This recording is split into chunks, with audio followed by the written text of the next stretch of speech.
handler alt andet, nemlig som ressourcer, som midler, human resources. De skal så udnyttes, optimeres optimalt, sådan så at de på et eller andet tidspunkt er klar til at komme ud i et mere og mere ligesom nådesløs konkurrence på på arbejdsmarkedet. Og der er der så, og hvad er så gevinsten? Der kan du så gå ind i Dansk Industris og Dansk Erhvervs lobbyister, CEPOS, altså tænketank. Det er ikke mange tanker, der bliver tænkt, vel? Men de laver så uddannelsesgevinst.dk, og der forklarer de, hvad uddannelsesgevinsten er.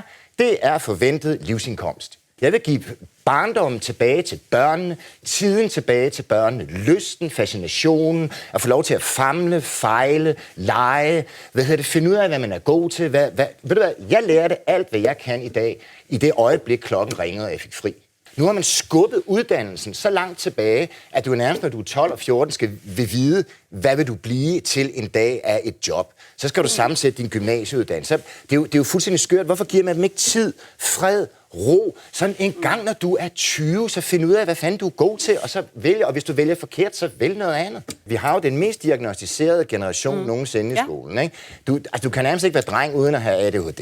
Du kan ikke være pige uden at have stress, ondt i maven, angst og skoleværing. Det er blevet til noget almindeligt. Ikke? Og man spørger sig selv, hvis det hvis man spørger, hvis de hele tiden er bekymret for, hvad skal det blive til? Hvad kan jeg blive til? Kan jeg klare mig? Kan jeg klare mig? I stedet for, at de vokser op i en barndom og en ungdom i tryg forvisning om, at du skal nok få og finde din plads i livet i fred og ro. Lad være med at bekymre dig. Da de lavede skolereformen, så var det sådan, at der var frikvarteret. Kan vi ikke lave styret leg? Og det er sådan noget med, at alting skal udnyttes. Alting skal bringes på vareform. Alting skal have et eller andet produkt. Et resultat. Lad dem dog være i fred. Prøv en gang. Børn er ikke midler. Det er et mål i sig selv. Ikke også? Og det er jo ikke sådan, at bare fordi noget skal være et middel til dem, lad dem være. Gode karakterer. Få en god karakter. Bliv en god karakter.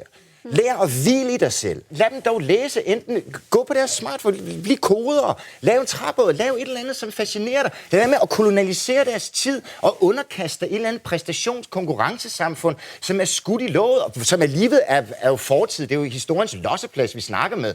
Vi kan jo ikke blive ved med at forbruge og producere, så dør vi.